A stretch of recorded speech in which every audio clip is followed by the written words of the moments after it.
Whether you're here for the first time or just exploring faith, or you've been a person of faith or following Jesus for many, many years, I think we can all relate to those words, I need a miracle. In my life, or my health, or work, family, marriage, or sometimes the miracle we need is for someone else, someone we love, someone we care about, a friend, a parent, a child, spouse. And in those moments, it can feel so powerless to do anything. Well, I want to talk a little bit about that feeling of powerlessness and what you can do for the next few moments. But before I do that, welcome. Again, we're glad you're here. My name's Scotty. I'm pastor here. And again, whether you're in this room or online, we're super glad that you're with us. As many of you know, just from my kind of family life, we have two kids, Nora, who's 9, and Jude, who's 6. And so we've had that kind of last 9 years to learn a lot of lessons. And if you're a parent, what you know is there are these lessons that you learn in being a parent that you never thought you'd have to learn. For example, I've learned that I'm gonna have to say words, articulate things that I never thought I would have to say. Like I never believed these words would come out of my mouth. Like, don't lick that. Or stop riding the dog. Or how did that get on the ceiling? Or you're right, your poop does look like Daniel Tiger. Like why would a human have to say these words? And I can't believe I just said that in church. Anyway, another lesson I've learned is that, from being a parent, is that my car is sort of like a kid's restaurant. Like when they sit down, it's like the food orders begin. I want this, I want that, I want it served up on a platter, like what's going on? And of course, I cave in and give them stuff to eat, and half the food I give them somehow ends up buried deep beneath their seats. And I still don't know how it gets there, but I can tell you, just a couple weeks ago, I pulled the booster seats out, and it was sort of like a compost situation happening. There was like old cheese and like a layer of like gummy snack all stuck together. And there were raisins that actually entered the car as grapes, but they had gone through the process, and I mean, they're all just there. And so I don't pull the booster seats out anymore. They're just gonna have to be there. I've also learned, this is a big lesson, I've learned that bedtime is not a time. It's like a multi-stage event that takes many hours to do. At the beginning, so the first stage is the announcement stage. It's bedtime. And that leads quickly to the negotiation stage. But Dad, I don't want to go to bed, and I want to do this, and can we do that? And then somehow they start giving me lists of demands, the demand stage. Give me more water, or read me another book, or can I have some more ice cream before bed? So there's all these demands coming. After which, when you get all those nailed down, you reach the Daddy, I need to tell you something important stage.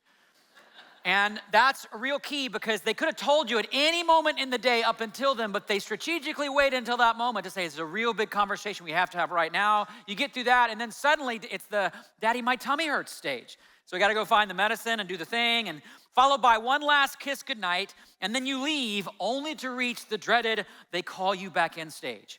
And that happens 6 or 7 times. You're in, you're out, you're in, you're out, after which I literally can't take it anymore, and I give up, and I enter into the let mommy take over stage. And that's the one that actually can kind of seal the deal and get it moving. But any parents, you know this stuff, right? Bedtime is a deal, right? So many lessons, so many things that will just kind of humble you as you go through the process.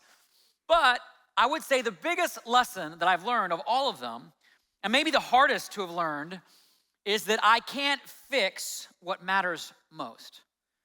So I can love them, and I can guide them, and I can direct them, but I can't protect them from pain.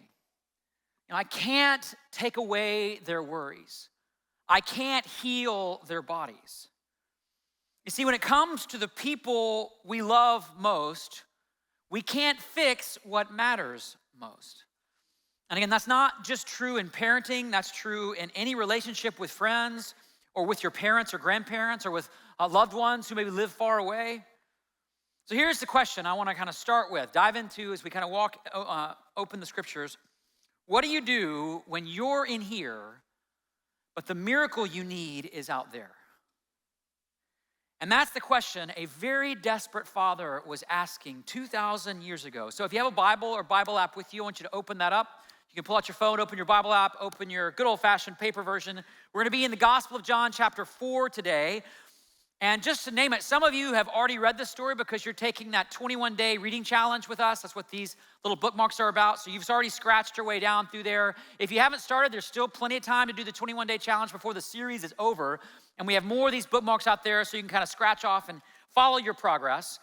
But we're walking through in the series on Sundays, we're walking through the miracle stories in John, or signs as John calls them. And if you remember from the last couple of weeks, they're called signs because for John, the miracle's not the main event.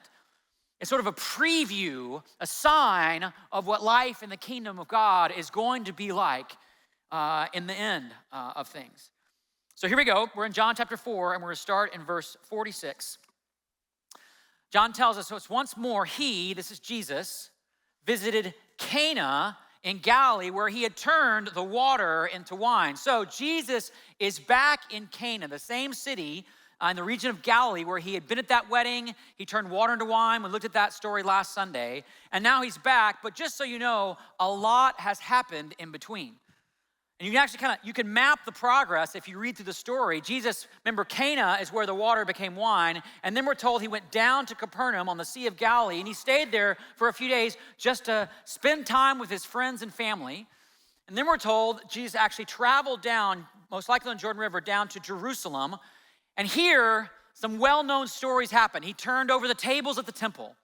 And he had this late-night dialogue with this Pharisee named Nicodemus about what it means to be born again. So these amazing conversations. And then we're told that he actually went back into the region of the Jordan where his disciples were baptizing. John the Baptist, his followers are there. And he was going to head back to Galilee, but instead of going back the normal way, we're told he had to go where? Through Samaria. And this is where he met that woman at the well, had that remarkable conversation, and many people in Samaria came to believe. And then we're told he's heading back north to Galilee, past the In-N-Out Burger that's right here, because they're putting them everywhere but Seattle, just so you know. We're never gonna get one, but there's one right there. And we goes up, and now we are back in Canaan. So, why am I telling you all this? What's the point of the map stuff? The point is, it's been 2 or 3 weeks, and the stories and rumors are moving around the region that there's this miracle worker, this man who could do these remarkable things like turn water into wine. And he's got this courage to turn over the tables at the temple. And he's done these remarkable stories coming out of Samaria. So there's all of these stories basically moving all around the region, which is when we get to what happens next. We're told, and there was a certain royal official whose son lay sick at Capernaum. So again, 20 miles away from Canaan. When this man heard that Jesus had arrived in Galilee from Judea, and he knew that name Jesus, now he knows this is the guy, it's the miracle worker, he went to him and begged him to come and heal his son who was close to death. So first question I want to walk through here is, who is this guy? Who's the royal official? Well, John doesn't give us a name, and we don't know exactly, but the literal translation of this phrase, royal official, is the king's man. So very possibly he worked for King Herod, who was sort of the regional governor in that day and not a very good guy. He could have worked for another politician, but either way, what we know is he was kind of working on the other side for the other team. So not a man of God, not following the law, not respecting his brothers and sisters, fellow Jews in that day. He worked for the bad guys. And not only that, he had a level of influence, wealth, and power that most ordinary people didn't have. Most people that came to Jesus had very little that they had. He had power, he had wealth, he had influence. And what we know, what that means for us is this guy had access to all the best doctors, all the best medicine, all the best health care.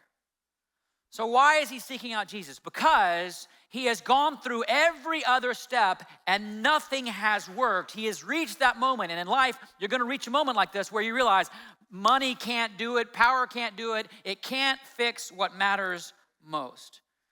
And we know that because now his son is not just sick, his son is close to death. They've tried everything. And so part of what we need to feel in this moment as we read the story, because it's easy to read through these words and just kind of say, cool, old story about the Bible, next thing. This isn't just any old interaction with a politician or leader. This is a desperate father coming to Jesus. Ever gone to God in just like sheer desperation? Some of you parents know a moment like this, either with a child who's sick or struggling, and even if you're not a parent, maybe you know that desperate feeling when a loved one is sick, or a family member suffering, or a close friend is hurting, and you realize there's nothing you could do, or they live far away, or they won't accept your help, even if you could give it.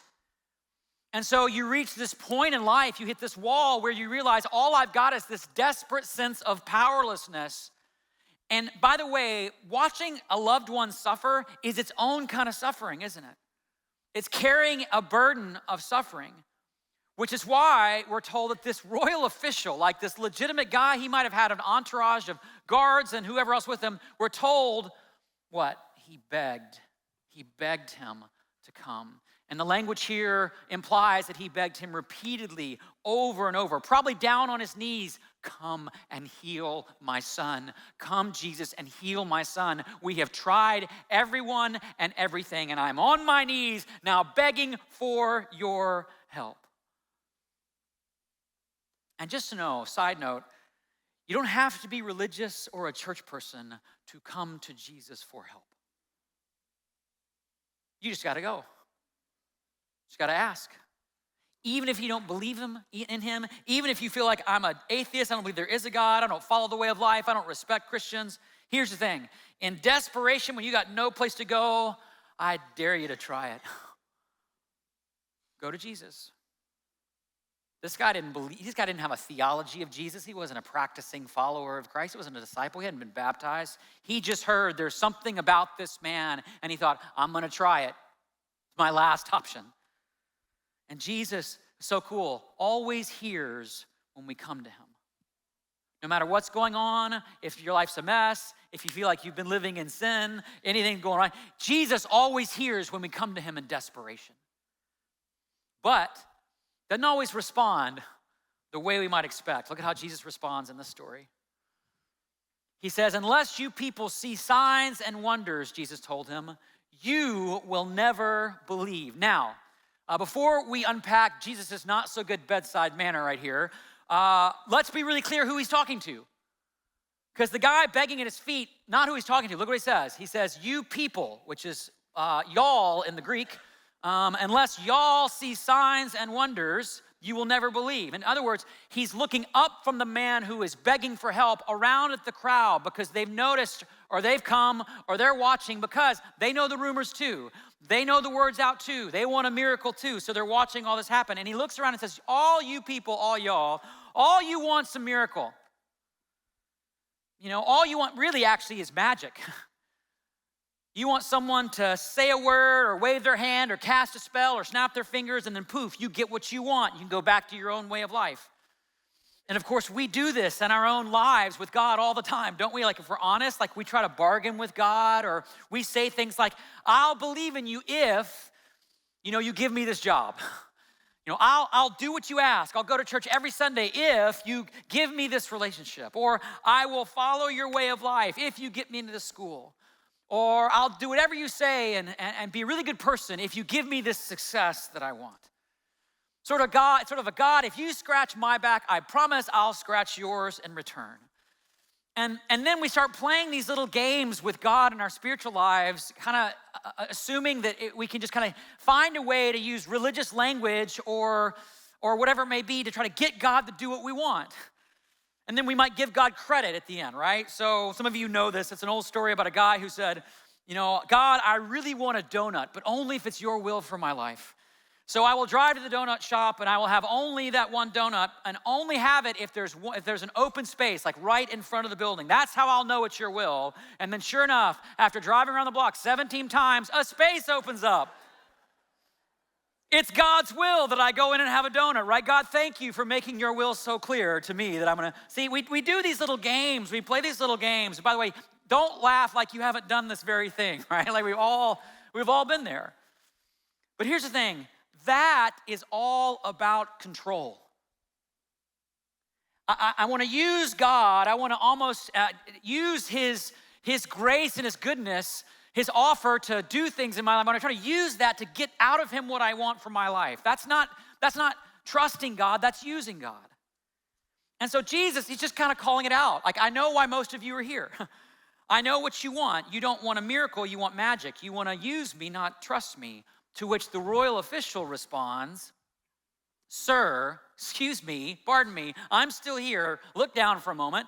Come down before my child dies. In other words, Jesus, I don't have time for your theology lecture. I don't know what everyone else is here for, but my son is dying, and we need you to do this one thing. We need you to come down to Capernaum. It's a 20-mile walk. We can make it there before dark. I'm begging, come down. It's almost like he's saying, I'm not taking no for an answer. I'm not. To which Jesus said,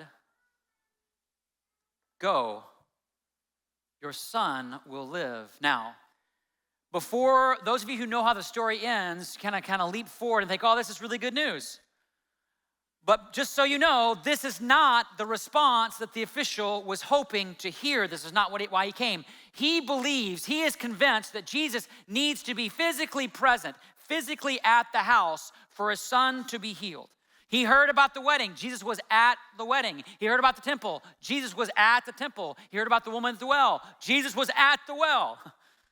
So his one goal is to bring Jesus to his house. Come before my child dies. He had probably promised his wife, I'm going to bring back the miracle guy or I'm not coming back.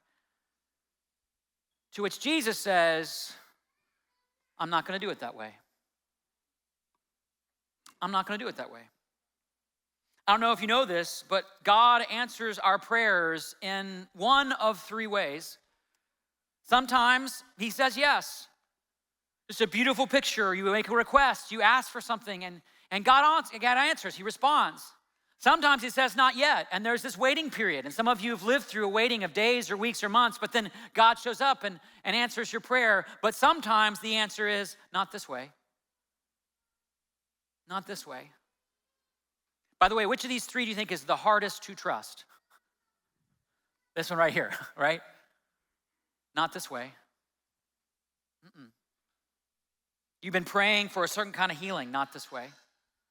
You've been praying for a certain kind of financial provision, not this way. You've been praying for a loved one, not this way. But it's the kind of trust that happens here that honors God the most and grows you the most when you're willing to say, okay, God, I'll trust you even if it's not this way. And this is exactly what the royal official does. Look at this. Go, Jesus replied, your son will live. The man took Jesus at his word and he left. He took Jesus at his word. By the way, if you're here and you're not a person of faith, or you've always wondered, like, what is faith in Jesus? What does that actually mean? Is it kind of like a feeling you have or showing up at events like this? Like, what is faith in Jesus really? It's this. It's just taking Jesus at his word. It's believing that what he actually said is true. I mean, I know I'm guilty of this, and maybe some of you are. I'm guilty of making faith a lot more complicated than it actually is. When faith, again, is just doing what Jesus said to do. It's loving your neighbor as yourself. Why? Well, Jesus told me to do it. It's being generous, sacrificially generous, even when you're not sure you have enough. Why? Well, Jesus told me to do it. It's living with integrity in your work or your family, your marriage, your sex life, your thought life. Why? Well, Jesus told me to do it. Now, just because it's not complicated doesn't mean that it's easy, right? I mean, just think for a moment about this official's walk home. He left. He heard these words, sounds good, but now he's walking home. He's a couple miles away, and he realizes, I actually don't have the miracle worker with me.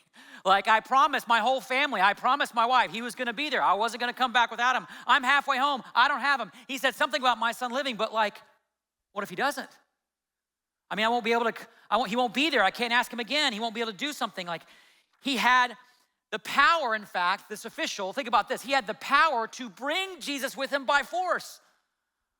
I mean, he could have said, snapped his fingers, Jesus, go and go home. He said, nope, you're coming with me, and my guy's going to take you there whether you like it or not. And now he's walking home with nothing but Jesus' word. It's faith. And talk about miracles, right? I mean, I'll be honest. I have spent most of my life learning about God and teaching the Bible and pastoring people. I've walked with Jesus for over 40 years. I struggle deeply to walk home taking Jesus at his word. Just believe what he says is true. Because I want control, right? I want God to give me what I want. I want God to answer it my way. I believe, yep, if you need to be at the house, you got to be at the house. And so, God, you're coming to the house. That's not faith. And again, I'm not pointing the finger, starting with me. That's often not the faith I have. And the faith that I long for, the faith of this father, this desperate father in this story, is a faith that just obeys Jesus, just takes him at his word. Question for you, what about you?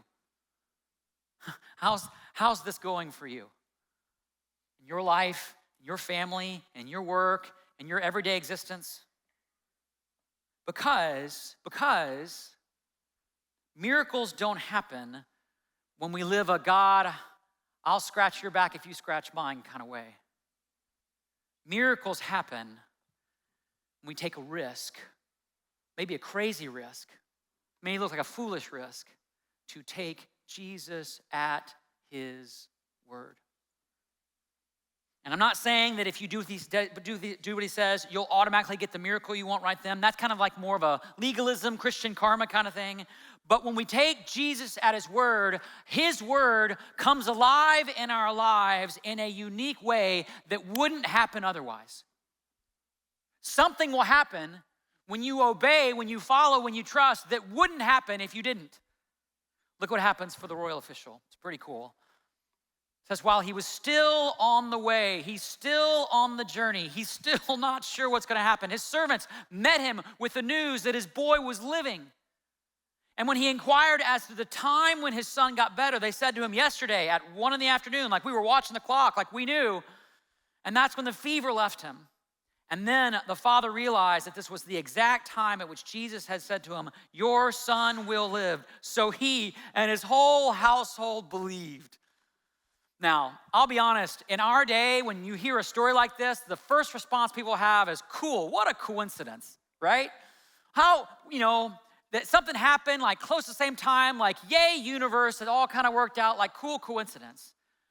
But this, friends, is more than just a coincidence. This is more. At 1 p.m, the exact time he said, your son will live, this is more than a coincidence. And by the way, I've experienced God working in this sort of exact time kind of way and being challenged in my own way, how often I write off stuff as just a coincidence. A few weeks ago, I told you the story, if you were here, about injuring my eye on a ski trip and the miraculous way that God helped me. But that was only the first miracle in that story. What I didn't tell you then is that I ended up needing surgery on my eye to repair the right tear duct in my right eye, or the tear duct in my right eye. And it's a very delicate procedure, only works like 50% of the time. And for a few months after the surgery, my right tear duct was not working. And my eye was constantly like watery, kind of always looked like I was tearing up. And so I asked people to pray for me. And then get this, on March 25th, 2010, there was a breakthrough I had. I wrote it on my calendar, a breakthrough at the doctor's office. That I was there for a visit, and there in the office, that my tear duct started working in a way during that visit that it hadn't. And then at 3:46, I still have the text, when I came out of the appointment, my pastor, Scott, the pastor who was speaking last Sunday, sent me a text, and I looked it up just this week, and this is what he wrote. He said, what did you find out at the doctor today? And so I told him the doctor got liquid through a tear duct. It's a huge deal. I have a much better prognosis. Thank you for your prayers. And Scott, who happened to be that day at a church conference, said, I just want you to know, the speaker at the conference I'm at just said, he's praying for someone with a blocked tear duct to be healed. And I thought, that's not very normal, that's not very usual, and it made me kind of think about you. And then he said, may it be you. And I was like, Scott, it was me. Like at the same time, God intervened. At the same time, God showed up. Some moments, friends, are just beyond coincidence. By the way, you don't take this just on faith. This is why the father inquired, like he investigated. He was going to be sure. Like he's a smart guy. He's an intellectual. He's not just going to believe it because somebody said so. He inquired. Faith comes before proof, but it's not anti-evidence, okay? It comes before proof, but doesn't mean you have to kind of throw your brain out the window. And think about the resurrection of Jesus. We just celebrated that at Easter. We're told in the Bible when Jesus was raised from the dead, he appeared to his disciples and gave them many convincing proofs. Acts 1, Many convincing proofs. He was like, touch my hands, feel my side, checks the receipts, like I am alive, I'm here, there's evidence. And that's why they believed. And not just him, it's so cool, his whole household believed. And what's cool about that is it means that the official told the story. He had to tell the story for his house to believe. And ironically, I think sometimes we shy away from telling the stories of God doing miracles, working in our lives, because we're afraid people won't believe us. And the irony is, it's those stories of God working in our lives that build faith in people who don't currently believe, that help them see, wow, that's more than just a coincidence. Tell me more about this faith man. Tell me more about this Jesus. So tell your story. Tell your story. And then John ends telling this story in a unique way. He says, this was the second sign. There's that word sign, but it's the second sign Jesus performed after coming from Judea to Galilee. Now, the first water to wine, we saw that one. Second sign. So here's a question. What was the sign? What exactly was the sign? Was it the child being healed from his fever? I mean, I think so. That's at least part of it. Was it the faith of the father, this official who had no reason to trust this rabbi named Jesus, believing him, taking him at his word? I sure think that's part of it. But even more than either of those, to me, what the story reveals about Jesus, what the sign is this, is that asking Jesus in one place can lead to a miracle in another. Asking Jesus in your home can lead to a miracle in somebody else's home. Asking Jesus in a church service can lead to a miracle in a hospital bed. Asking Jesus in one country can lead to revival in another one. Now, the traditional term for this is called intercessory prayer, and it's basically a way of saying, or it means it's bringing someone or something to Jesus who can't or won't come to Jesus on their own, so you do it. It's bringing someone or something to Jesus who can't or won't come on their own, so you bring it. You stand in the gap. You ask. And that's what this father does in the story. He makes a 20-mile walk. He takes a risk. He asks Jesus, and he takes him at his word, which means he believes that even though he was told here, the miracle can be happening over here. Even though he asked over here, the miracle's going on over here. He didn't even see it. He didn't even get home in time. That's why we pray like we do. That's why Jesus taught his disciples to pray like they did. This is why we have a team of people every week praying over the requests that you write on those connection cards. Even though they're in their home or they're here when they're praying, they know a prayer here can lead to a miracle there. By the way, this is also the vision behind our week of prayer. We do this every year. We've done it the past few years. We take a week to pray as a church. We transform a room over there called the Rainier Room. Right now, it's filled with fifth and sixth graders. And we're gonna do this again, not this week, but the following week, May 4th through 9th, from 5 a.m. to 10 p.m. every day. There's a QR code, scan that. We want everybody to sign up and come pray. Why? Because a miracle prayed in there, or a prayer prayed in there can cause a miracle out in the world. And just so you know, because I know where you're going, well, I'm not really a prayer person. I don't know how. I'm not really an expert. Do you think this royal official was like a prayer expert in his day? Like, he's not the guy teaching the prayer class at synagogue, okay? You don't have to be an expert. And in fact, it wasn't the experts in their day, in Jesus' day, who prayed and saw miracles. You know who prayed and saw miracles in that day? The desperate parents, the hurting invalids, the burned out disciples, the grieving families. So friends, no matter where you are in life, I hope you'll sign up, because while sometimes the answer is not this way or not yet, sometimes the answer is yes. Some of you know the names Al and Linda Garcia. Al has a vascular condition in both of his legs, gone through multiple surgeries, including one that was supposed to end in an amputation. But then they asked people to pray for him, not just abstractly, like send us your well wishes or whatever, but at the exact time he was having his surgery. Well, why would that matter? Because we've seen in the story, Jesus can work at the exact time that you pray. And so they prayed at the exact time, but I don't want to tell the story. I want you to hear the story from the two of them. So take a look at the screen. Hi, I'm Al. This is my wife, Linda. It'll be 25 years we've been married. We've had a good life together. We have had several surgeries on both my legs because of vascular degeneration. A couple of surgeries passed. My doctor said the next time I come in that she would have to amputate my leg just below the kneecap. So of course then looking to, okay, how would we proceed with that? Started looking into the aspects of what does that look like to be an amputee? What do we need? How do we prepare? Going into operation number 10, we had contacted the church and said, we need some prayer support here. And our life group, all those that knew us knew that we would need prayer support. My daughter initiated, prayer through the church initially. You can sense those prayers. We had that reassurance that we knew that we were being prayed for, and that gave me calm. We went in and they prepped him. The doctor came in and the Holy Spirit had been saying to me, let's ask her to pray with us. We all held hands, we prayed. After that, she said, I'll do my best. And I said, and God will give his best. The surgery went on, not 4, but 5, 6, 7, 8 hours later. And she called, said, we saved his leg. And we knew that God had done that miracle because she's a great doctor, but this was above and beyond. And I don't think she even had that expectation. When I came out of surgery, my wife said, Al, you got to keep your leg. And we said a prayer to God and said, thank you, Jesus. Thank you for sparing my leg. I want to play the voicemail that Al had left. Hi, Jordan. This is Al Garcia calling you back. If you want to talk about somebody, you should talk to my wife. She's the one that initiated prayer for me. That's the miracle. Not that I kept my leg, I don't think. The miracle is that all the people in the church supported me.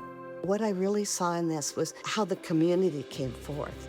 The body of Christ is so important. We had never really sought that before, and they just showed up.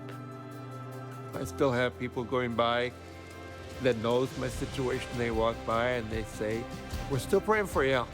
Still praying for you. And that's really...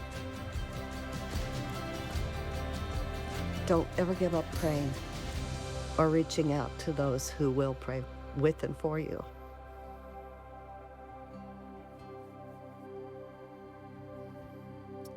Yeah.